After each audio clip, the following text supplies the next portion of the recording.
नमस्कार शेतकरी मित्रांनो, शेतकऱ्यांची शेतीशाळा प्राकृतिक आधुनिक कृषी शोध प्रशिक्षण संस्था रामपुरी बुद्रुकमध्ये आपले सहर्ष स्वागत आहे।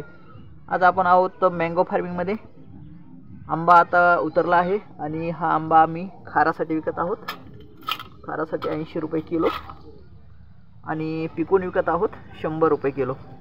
गावरान आणि प्युअर आंबा आहे, एक नंबर जबरदस्त याचा रस आहे, क्वालिटी एक नंबर आहे आणि खायला एकदम चविष्ट आणि खूप गोड आहे। तर याची पॅकिंग आणि ग्रेडिंग कशी करायची मित्रांनो तुम्हाला सांगतो। पॅकिंग आणि ग्रेडिंग करायची, पेपर घ्यायचा, पेपरमध्ये हे आंबा अशा पद्धतीने गुंडाळायचा आणि अशा पद्धतीने गुंडाळून एक बॉक्स घ्यायचा। बॉक्समध्ये 2 किलो 5 किलोचे किंवा 10 किलोचे बॉक्स तयार करायचे। त्यामध्ये अशी ग्रेडिंग आणि पॅकिंग करून आपण तो आंबा चांगल्या पद्धतीने पिकू शकतो आणि पिकून विकू शकतो। तर शेतकरी मित्रांनो, पॅकिंग आणि ग्रेडिंग केल्यानंतर त्याची क्वालिटी मेंटेन राहते आणि जास्त दिवस टिकतो। या पद्धतीने आपण पॅकिंग आणि ग्रेडिंग करून आंबा विकू शकता। थँक्यू, धन्यवाद।